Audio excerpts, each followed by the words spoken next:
Hey everybody, I wanted to come and talk to you today about a very special holiday, very special time of the year, and that's Christmas, right?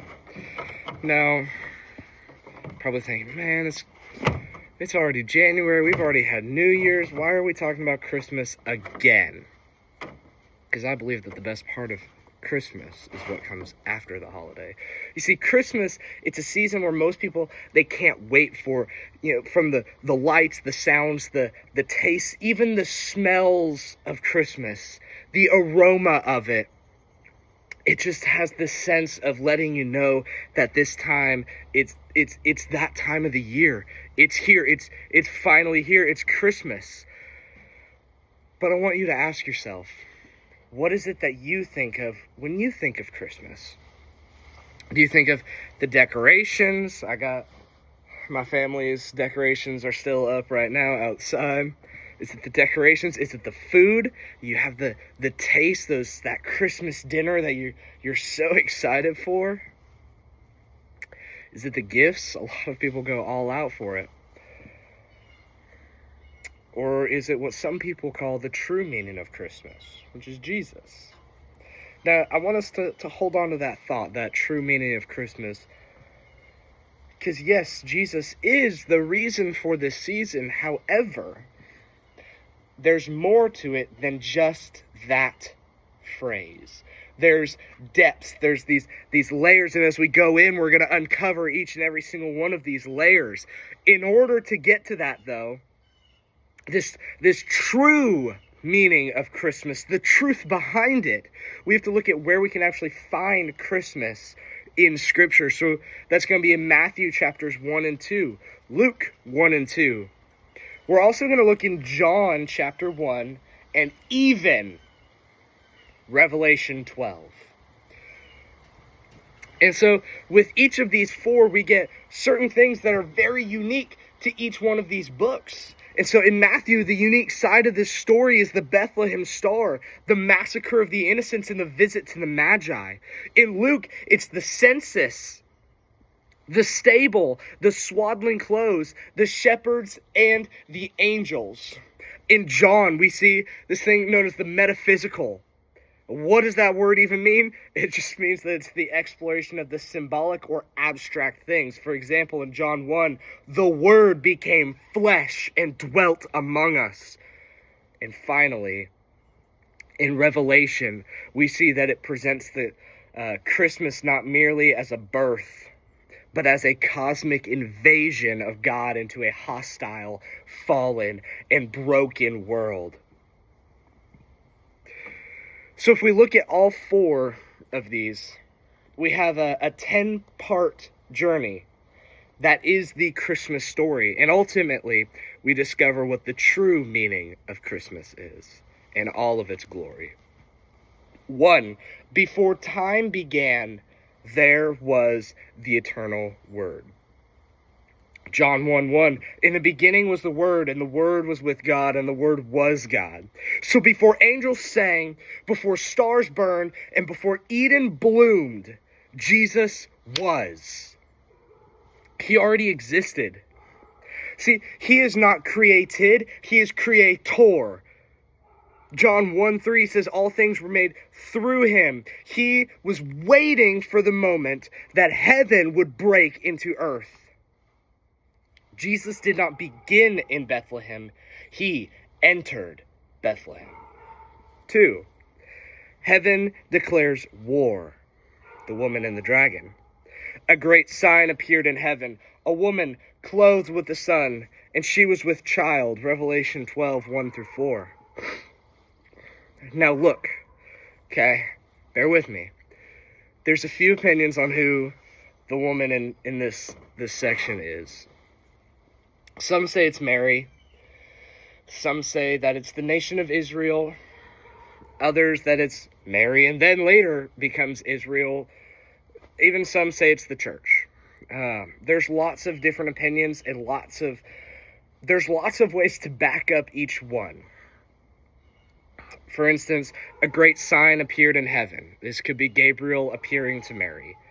It could be a woman clothed with the sun. Mary was found to be pure, faithful, and righteous. However, if you continue that sentence, clothed with the sun and the moon under her feet, and a crown of 12 stars upon her head, this actually fulfills the prophecy of Joseph's dream all the way from back in Genesis 37:9. However, the 12 stars could show us that Mary's the descendant of Jacob or Israel, and we see that in the genealogy of Matthew chapter 1. But the 12 stars could also just symbolize Israel as a nation, the 12 tribes of Israel. So there's lots of ideas. Is it Mary? Is it Israel? Is it the church? Is it both? That part is not important right now. What is important is that there's evil waiting coiled. 3, the enemy is ready to strike. And another sign appeared, a great red dragon, waiting to devour her child as soon as it was born. Revelation 12:3-4.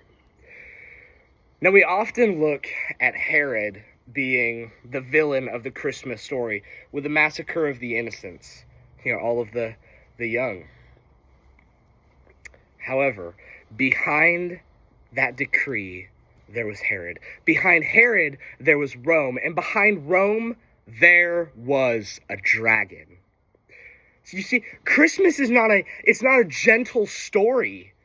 It is the opening battle of the final war, and Satan waited to devour Jesus. The extraordinary significance here is that the Son of God is met with enormous resistance by the dark and fallen spiritual powers. Visible and invisible forces would go to any length to stop him.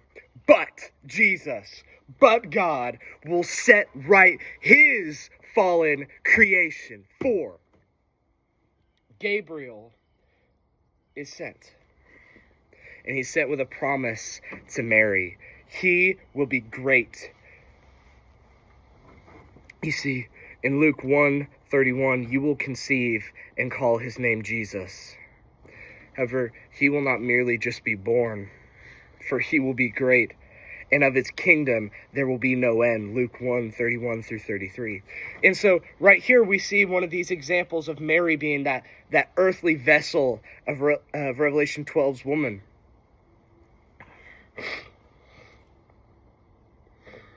The war is now in motion. Jesus is on earth. And heaven silently waits. It holds its breath. 5, the Word becomes flesh. God crosses into our world. John 1:14 says, and the Word became flesh and dwelt among us. So the infinite steps into the finite. The eternal enters time. Light crosses into darkness, and the King arrives onto the battlefield. And we get to our 6th point, which is Bethlehem, where heaven breaks through. Then she gave birth to her firstborn son, and wrapped him tightly in swaddling clothes, and laid him in a manger, because there was no guest room available for them. Luke 2:7. Jesus was wrapped in swaddling clothes. Now, some theologians believe that this was an anticipation of his burial clothes. And so, in old times, older than this, anyways, these blameless, these perfect sacrificial lambs, they were wrapped in these swaddling clothes. These spotless, perfect things were wrapped so tightly that they couldn't harm themselves, they couldn't hurt themselves, they couldn't blemish themselves before it was the time that they were to be sacrificed. And so Jesus was born in this manger, in this stable, in this feeding trough. And they believe that this was a foreshadowing of his work on the cross when he became the sacrificial lamb. Not a palace, not upon a throne, a feeding trough. And yet then the sky explodes at that very moment when Jesus is born in a feeding trough, in obscurity and in poverty. with no earthly recognition. Heaven cannot contain itself, because in Luke 2:13 and 14 it says, "And suddenly there was with the angel a multitude of heavenly hosts praising God."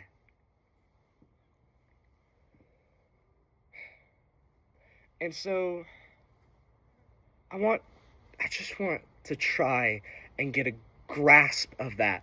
We see multitude and we go, oh yeah, that's a lot. But we have to go back to the language that this was written in to actually fully grasp this. So in Greek, the word that's used there as it translates, it means armies of armies. And so it comes from a root word, a base word that just means troop or army or soldiers. And the way that they construct these words, it takes off the ending and it puts a new one on to change the meaning of it. And as they change the meaning of this word, it's saying that this army was so large, it was bigger than any army, past, present, future, yet to come. It was bigger than any. That this army was the size of armies put together. And so heaven deploys this largest army known to man and will ever be known to man. It deploys this over the skies of Bethlehem in this formation. The sky didn't quietly glow. It erupted with visible angelic forces that was larger than any army that will ever be known. And Bethlehem is the first visible deployment of heaven's army in the war against Satan, in the war against the dragon. So I want to ask, why? Why did heaven do this? Because the king had landed, the war had begun, the dragon was challenged, and hell was put on notice. And so 7. Christmas was not a silent night. It was a declaration of war. She bore a male child who was to rule all nations with a rod of iron, and her child was caught up to God, to his throne. Revelation 12:5. So this single verse silently spans the manger, the cross, the resurrection, the ascension, and the future millennial reign, all in one line. And so let's break that down. She bore a male child. This is Bethlehem. This is Luke 2:7. This is the virgin birth. This is the fulfillment of Genesis 3:15. The Messiah has entered the battlefield. Who is to rule the nation? This child is not just a savior, he is king. This directly quotes Psalm 2:7-9. He is destined to rule every government, every nation, and every ruler. Christmas already declares that kingdom. And so with a rod of iron, this is absolute righteous authority. There's no corruption, no rebellion, there's no injustice. And so the manger holds the future king of Revelation 19. Her child was caught up to God and to his throne. This is the entire gospel in one phrase, because it silently includes the cross, which is his sacrifice, the resurrection, his victory, the ascension, his enthronement. Revelation skips the suffering and it shows the outcome. It shows that you were bought. Your tags are gone. The price has been paid because you are owned by the King. And you will live forever with him because he wins in the end. And so Herod's massacre, this decree that he sends out saying, slaughter all of these. From my position as I am king of the Jews, I don't want there to be another one. It's not just politics, it was spiritual warfare. The dragon used this. So what does this mean for believers? It's that this child, if this child is already enthroned, then your salvation is secure. You've been bought. Your tags are ripped off because your king reigns and your enemy has lost. Don't you understand that? Point 8 is that the dragon strikes. This is Herod's rage, his wrath. Matthew 2:3 says that Herod was troubled and all of Jerusalem with him. You see, the dragon knows, he knows what's going on. When he hears that the Messiah has been born, he is worried because he knows. This is Revelation 12 unfolding on earth. And so he sends out, Matthew 2:16, he sent forth and killed all of the male children. He said, I cannot allow this. Because if this happens, I lose my power, I lose my kingdom, and I lose this war. But God shields his son. Arise and take the child, flee to Egypt, Matthew 2:13. And this, my friends, is point 9. This is the true meaning of Christmas. The light shines in the darkness, yet the darkness does not overcome it. John 1:5. And so we go back to our verse, Revelation 12:5. Her child was caught up to God and to his throne. And so the manger leads to the cross. The cross leads to the throne, and the throne leads to the final defeat of the dragon. And heaven knows, and hell knows, the whole earth will know. Christmas is not soft. It is not a tender, silent, quiet story. It is victorious. It is triumphant. It is bold. It is loud. It is glorious. Through the lens of Revelation 12, we see the true meaning of Christmas. It's that Christmas is the account of God invading territory, enemy territory. It is that the light is confronting the darkness. The battle for your soul is beginning, and the dragon is already lost. For a final point, one of my favorite authors, C.S. Lewis, you see, he understood all of this. Because he says that God came into the world the way that he did, quietly, unobtrusively, as a helpless child, because he had to sneak behind enemy lines. The true meaning of Christmas is that the victorious King has arrived. The final battle has been declared, and the war has already been won. So, my friends, the only thing that's left to ask is, which side of the battle are you on?